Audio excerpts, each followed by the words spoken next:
Hi everyone, it's me Darlene. It is time for another quilt block for the Quilt Block Party. If you are not familiar with this series, there is a playlist link down below. You can get caught up. This block is inspired by Sandy Pro. My friend Sandy, my lifelong friend, she is here on YouTube as Sandy Pro. I will link down below to her channel. She had an idea of me doing what I'm going to call like some kind of almost like a sunburst. I'm going to have like a circle in the center and we're just going to build our sunburst all the way around. Now I did something kind of similar, but I started from the corner. So instead we're going to have this kind of thing going on, but it's going to go all the way around the block. And then I will be putting something in the center to cover up the hole. I think to make this a little bit easier that I'm just going to go ahead and draw my lines to give me an idea. Nothing has to be perfect here because we're going to do things as we go, but let's just say that's my circle. And I'm just going to draw like a line. I don't want my points to get too tiny here because it starts to make the fabric bunch up and get really heavy and thick by piling a lot of fabric onto each other. But I do want to make maybe some narrow, some wider. That's pretty wide there, but let's just keep going. I like it when things are not the same width. I think you know that about me already. I like wonky. So far I'm liking this. There, let's just go with that. Now let me pick out a few fabrics and I'll be right back. I don't know if I've used this in any of the blocks yet, and I do have it in my basket and I do want to use it. It might have made an appearance once or twice, but I want to make sure I get it in at least 3 or 4 blocks. And you may remember that the last block that I made, I forgot to put the gingham. I wanted to have this appear in every single block, just again to pull those blocks in together. I had thought, well, I'll just skip gingham on a few. I'm going to continue with the gingham, and I think at the end there are a couple of blocks out of the 20, maybe there'll be a few more by the time I get there, that I'd like to make some changes to. And I thought that would be a good opportunity to show you how we can simply change a block to make it something that we like a little bit better. So I'm going to go ahead and put gingham in every block, and we will be adding it to the block where I missed it. I did want to mention this is a t-shirt stretch fabric, so I did indeed put some fusible webbing on the back. Let's just get started. We're worrying about the center at the end. I'm going to start with this. Let's have this be this nice piece here. Is that going to make it? I think it is. So for this first piece that I'm laying down, I'm just going to put it like somewhat on that line. I'm just going to cover it. And then I'm going to kind of eyeball it a little bit. I can see how I'm cutting. I just want to make sure I'm covering those lines a little bit, and then I can take a little bit off here. Now that's just my first piece, so no sewing gets done on that one. I'm going to trim it. Now again, it doesn't matter if there's any lines that show or not. The main thing is I just want it to go off the edge. So now let's take a piece of another color. Let's do a little bit of the blue gingham.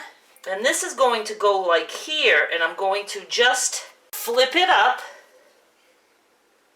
And I'm going to stitch right here. Then I will come back and I will trim it to fit into this spot.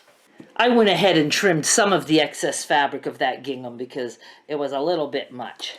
I'm just going to sew these two together. Whoops, I'm on a zigzag from yesterday. We want straight stitch. And I'm just sewing to the fabric on the bottom. When the bottom fabric ends, that's when I stop sewing. So we have this. And again, I am going to just kind of eyeball this. How about I kind of just fold it? Let's try that. That's about what I want. And I'm just going to cut where I folded. Oh, that was easy. Easy as pie. There. And I'm going to trim this just so we don't have too much gathering up there in the center. Next. Is this long enough? It is. Let's do this right here. And I pressed it this way first to set the seam, and then I open it and press. So again, I'm going to just fold it back, get an idea of where I want this, and I'm just going to cut all the way down.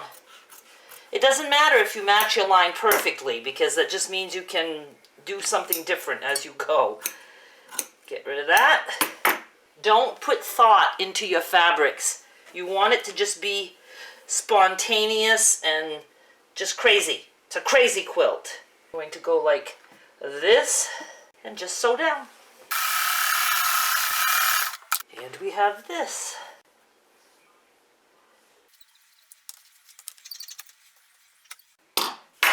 Pretty cool. That looks like that will fit right there. So let's flip this sucker over and try that. Fold that back a little bit. I think I'm going to just eye this one. I kind of have an idea of the angle. Good enough.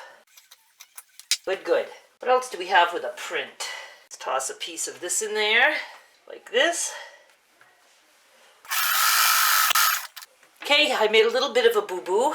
This doesn't quite go past the corner like I want it to, so I'm going to have to cut it more narrow. So let's just do that. Like that.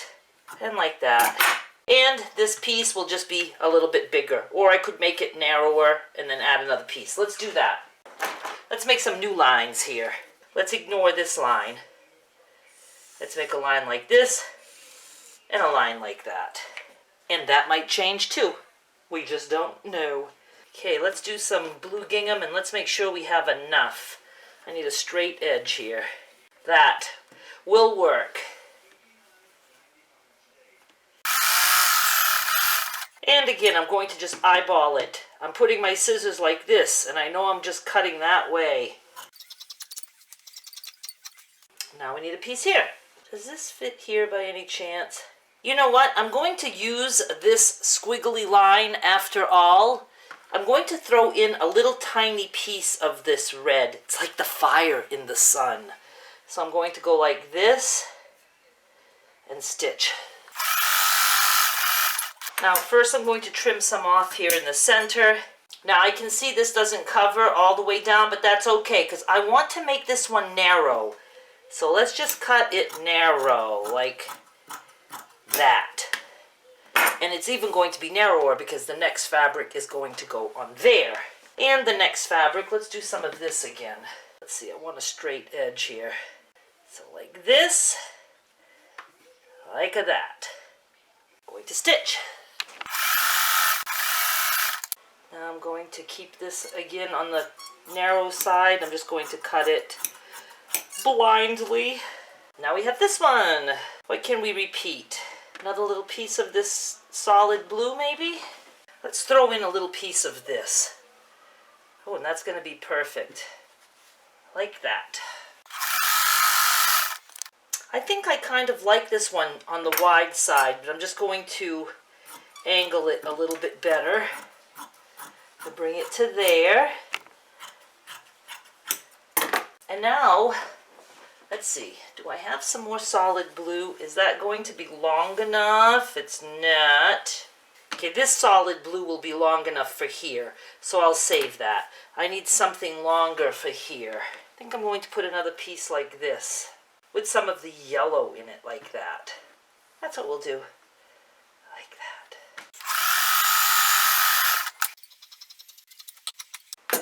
And we said we were going to use this solid piece here. So we will. Not quite as wide as I would like, but we're going to use it just the same.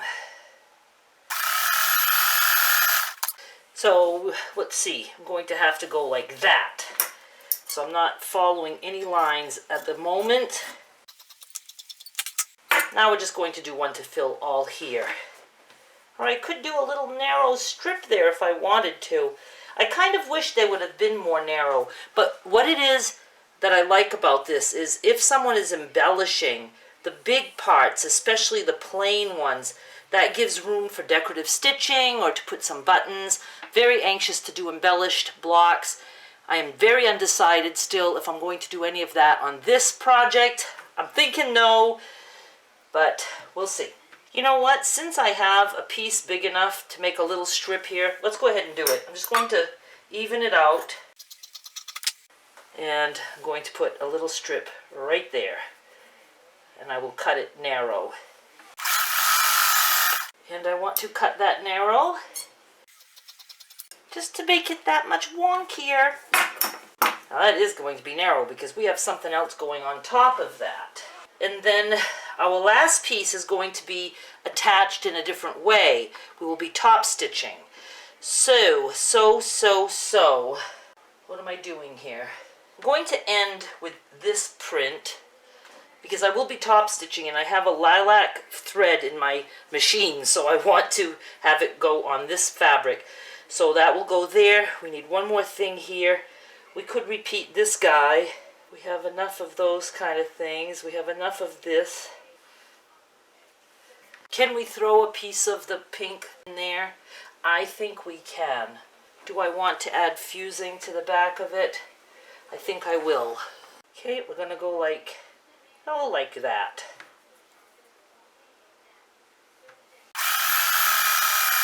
This will also be narrow. I'm just going to trim that down a little bit.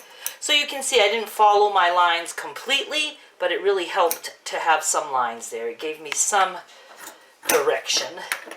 Now we want a piece of this again, and I just want to make sure I cut it big enough.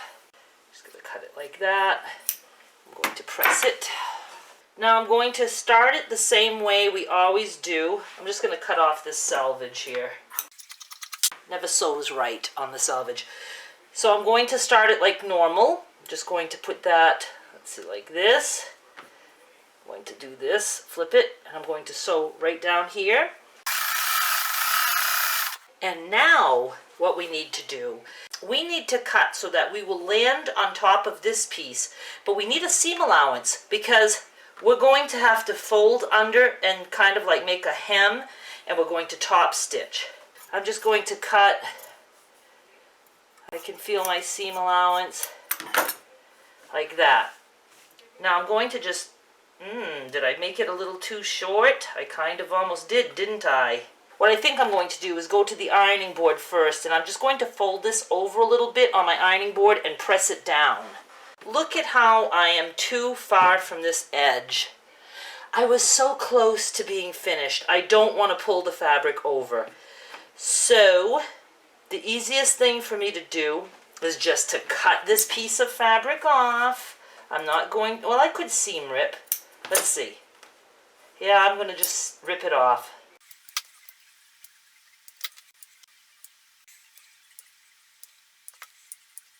Okay, I resorted to mostly cutting it off. Oh, I can take that off mostly. Doesn't matter. I'll stitch over it. What a pain. Okay, we're starting over. Time I can't screw up. So I need a piece wide enough and long enough. I'm going like this. I'm going like this. Now I hope I don't screw this one up. So now I need to sew on the side of this mess because I don't want that mess to show. So I'm going to put this like that so I know that I'm actually going to cover that area. I need to sew to the left of that mess. And this is what I have. I sewed far enough to the left of that mess. That mess is now gone. I am very much overlapping this piece. I'm going to cut at an angle, but I am going to cut much wider than I feel I need to cut. I'm going to go ahead and make a little hem under here, and then we should be good. Now that is awesome. And it covers up a lot of this one, which is fine. It doesn't need to be that much red. Now I'm just going to top stitch right along here. And we are left with this that I'm going to just trim a little bit right here. And let's trim a little bit in here. Okay, now I need to go take a break because I'm working on uploading another video. Now we have a big decision to make. We need to decide what we're going to put in the middle. It can be a circle, and it can remind me of the dreaded Button from Hell quilt block that I made. which is one that I hope to revise at the end of this series and try to save it. We could do a triangle, we could do a square, we could do like a flowery type thing, and I just have to think, and then I'll be back. I think to make this easier, I think I'm going to make a square. Let's just see how that will look. Now what I'm going to do though is I'm going to make like a little square pocket and cut a slit on one side and turn it. I'll show you what I mean. So I'm going to have right sides together if there were right sides. I don't happen to have right sides on here. I'm just going to cut out a square. Let's make a 4-inch square. I'm just going to go and sew around all 4 sides. Okay, I just pressed this, and you can trim off your corners if you want, just a little bit. Just don't cut the thread that you just sewed. And now you're going to just separate this. Make sure you're only on one piece. Make a little snip and just make it big enough that we can turn this right side out. Push your little corners out as best as you can. Good enough for me. I'm just going to press this. Now let's see. You know, I like that. It's different. I do like it very much. My square is a little wonky, but that's okay because I'm from the wonky land. And I'm just going to go and stitch this down close to the edges.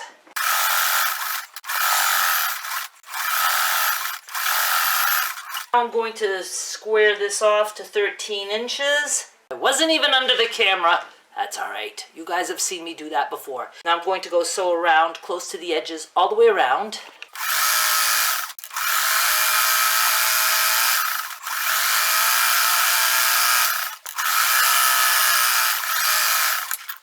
And let's see what we have. I like it. Yes, my square is a little off. It's not perfectly squared and it's even tilted a little bit.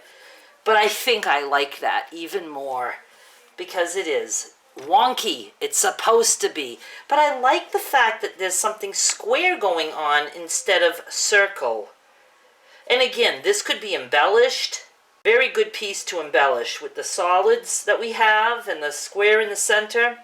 I really like it. So thank you, Sandy, for giving me an idea on what I could do for a block. Definitely will go good with the other blocks. And I really love it very much. So I'm going to be taking pictures up close and I will be back with more soon. Bye!